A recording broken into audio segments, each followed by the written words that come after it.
Et bonjour, c'est Mathieu de chez ADBO. Maintenant que notre lumière est paramétrée, nous allons nous occuper de nos matériaux. On va commencer par insérer des matériaux venant de bibliothèques préconçues et on prendra le temps de les modifier un peu aussi.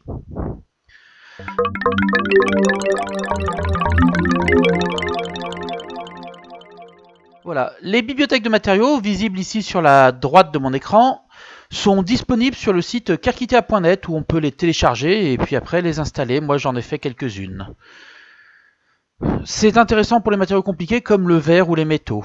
Je vais donc sélectionner ma fenêtre, aller ici dans ma bibliothèque librairie sélection, choisir la bibliothèque Basic Glass qui regroupe tout un tas de verres très intéressants et choisir l'avant-dernier J4 Thin Glass qui est un matériel que j'aime bien pour les vitres. Voilà, vous voyez qu'il y a un léger changement à l'écran. Je vais faire pareil d'ailleurs pour mes bouteilles et mes verres ici dans le fond. J4, je double-clique.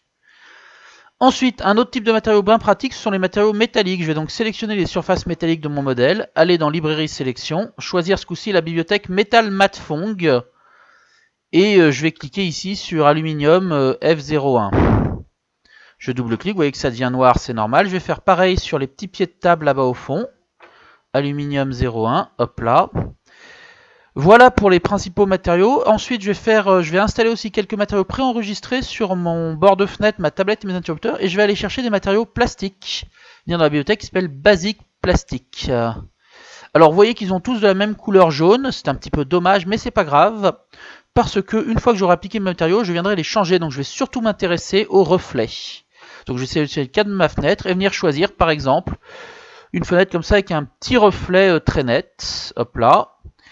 Pour les tablettes ici, je vais choisir un plastique avec un reflet plus diffus, peut-être dans les 2-3 premiers. Je vais choisir celui-ci, hop là. Et je vais choisir le même pour mes petits interrupteurs.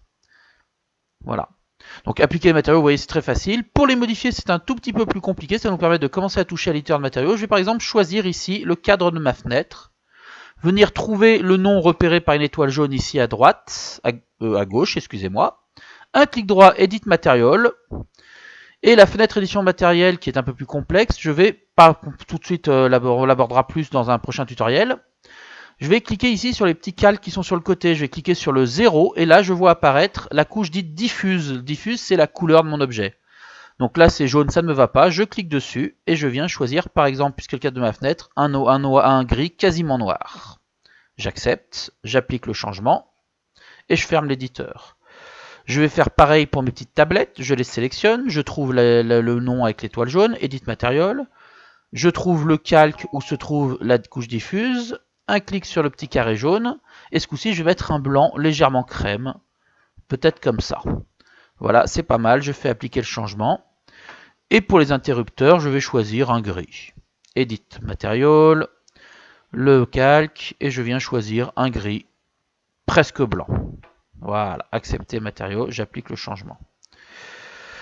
Voilà, j'ai paramétré quelques matériaux. On va lancer un petit rendu pour voir ce que ça donne. Bien sûr, je mettrai l'enregistrement en pause pendant ce temps-là. Voilà, mon rendu est terminé. Alors, qu'est-ce qu'on peut constater? Vous voyez par exemple l'effet métallique ici est quand même bien marqué, même si pour l'instant il est un petit peu moche du fait de la qualité de mon rendu.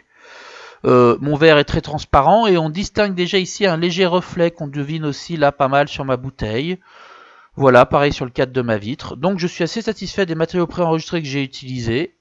Dans le prochain tutoriel, on s'intéressera au paramétrage personnalisé des matériaux. On fera nos propres matériaux.